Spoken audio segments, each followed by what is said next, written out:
आज ना बहुत इंपॉर्टेंट दिन है क्योंकि आज इन्फोसिस के नंबर्स आएंगे मार्केट बंद होने के बाद। और इन्फोसिस पूरे के पूरे स्पेस का बेलवेदर है और ऑफ लेट इन्फोसिस ने ये स्टार्ट किया कि वो बाकी सारी कंपनियों के बाद अपने नंबर्स लेकर आता है। पहले इन्फोसिस और TCS within one day of each other आ जाते थे नंबर्स इनके।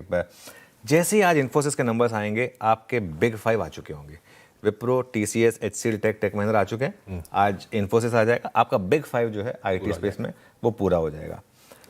कल क्या हुआ? कल एचसीएल टेक ने पूरे सेक्टर का मूड खराब किया और कल हमने बात की थी एचसीएल टेक डिजास्टर होगा। मैं आई थिंक ये बात की थी कि सर्किट लगेगा इसमें। मैं तो हैरान था, सुबह 5% नीचे खुला। एक तरीके से अच्छा हुआ 5% नीचे खुला, मौका दिया लोगों को शॉर्ट करने का, क्योंकि इसमें नंबर इतने खराब थे कि सर्किट लगना था इसमें 10% वाला, उसमें कोई डाउट नहीं था। टाटा एलेक्सी और परसिस्टेंट कल सिर्फ इसी चैनल पर यह साफ व्यू लिया गया था कि इनमें भी शॉर्ट करके ही पैसा बनेगा। टाटा एलेक्सी और परसिस्टेंट में भी आई थिंक बोल्ड कॉल थी टाटा एलेक्सी पर, क्योंकि कुछ लोगों को लगा था कि नहीं टाटा एलेक्सी के नंबर अच्छे हैं, दमदार है नंबर में, तो ये तक कई जगह देखा था। ऐसा कुछ नहीं था, टाटा एलेक्सी के नंबर बहुत फीके थे और उसने भी इसी तरीके से रिएक्ट करना था। और अगेन टाटा एलेक्सी के साथ भी अच्छी चीज़ ये हुई कि आपको मौका मिला शॉर्ट करने का आफ्टर ओपनिंग। पूरी की पूरी वीकनेस स्क्रीन पर प्ले हुई। परसिस्टेंट के साथ आप कह सकते हैं कि परसिस्टेंट खुला, लेकिन परसिस्टेंट में शायद ट्रेड नहीं मिला आपको। परसिस्टेंट पूरे दिन मोर और लेस, मतलब उतना बड़ा ट्रेड नहीं मिला जितना एचसीएल टेक और इसमें टाटा एलेक्सी में मिला था। मिला तो परसिस्टेंट में भी शॉर्ट ट्रेड था, लेकिन टेक महिंद्रा के नतीजे ठीक ठाक रहे और उनकी कमेंट्री ठीक ठाक रही। तो वो मुझे लग रहा है कि आज थोड़ा सा सेंटिमेंट को रिपेयर करेंगे। और ऐसे में आज इन्फोसिस क्या करेगा ये देखना इंपॉर्टेंट होगा, क्योंकि अगर इन्फोसिस ने भी ठीक ठाक नंबर दे दिए, इन दैट केस वो जो आईटी पर एक बड़ा कल सेक्टोरल प्रेशर आया था ना, वो थोड़ा सा मिटिगेट हो सकता है वहाँ पर।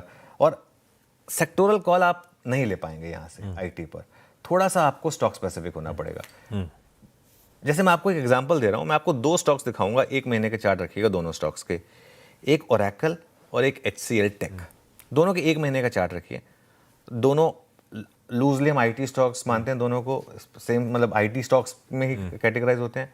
एचसीएल टेक 1 महीने में 5% नीचे है, ओरेकल 1 महीने में 26% ऊपर है। तो अब इसमें क्या है, अगर बास्केट अप्रोच रखी है तो हो सकता है कि आपका ओरेकल चलाओ लेकिन एचसीएल टेक ना चलाओ, है ना। लेकिन अगर आपने एकदम स्टॉक्स में रखा है तो वो बेटर है। अगर आईटी में रहना ही है ना आपको, तो प्रोडक्ट कंपनियां बेटर है। जैसे ओरेकल है, ये एक प्रोडक्ट कंपनी है। ऐसी आपको और कंपनियां ढूंढनी होंगी अगर आपको आईटी स्पेस में रहना ही है तो।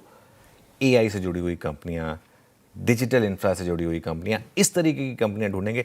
Traditional IT software companies are dead.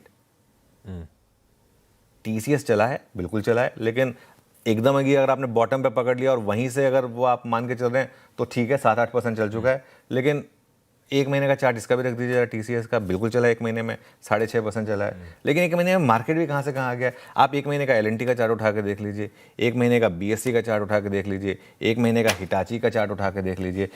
In stocks में कहीं ज़्यादा मोमेंटम है एक महीने में, ठीक है ना। तो 6% मार्केट में क्या है ना, सब चीज़ एब्सोल्यूट थोड़ा होती हैं, रिलेटिव है ना। आप तो वो बात होगी ना, मान लो आपके पास हिटाची होता, मेरे पास टीसीएस होता, तो मैं अपने 6% से खुश होता या आपका वो देख के कहता कि यार आशीष मुझसे ज़्यादा वो बाजी मार गया, है ना। तो ये जो ट्रेडिशनल आईटी सॉफ्टवेयर कंपनी है ना, उनमें बड़ा पैसा नहीं बनेगा। बड़ा पैसा बनाना है ना आपको, थोड़े से नए स्टॉक ढूंढने पड़ेंगे। वैसे मैं एक और बात बोलूँ, ये सब एचडीएफसी बैंक, टीसीएस, ये सब जितने भी हमारे ट्रेडिशनल कंपनियां रही है ना, अब हमें थोड़ा सा इनकी बजाय ना थोड़ा सा अलग देखना पड़ेगा। हो गया इनका टाइम, एशियन पेंट्स वगैरह ये सब हो गया। ये 20 साल की कहानी थी, अगले 20 साल की कहानी ढूंढनी है अब हमको।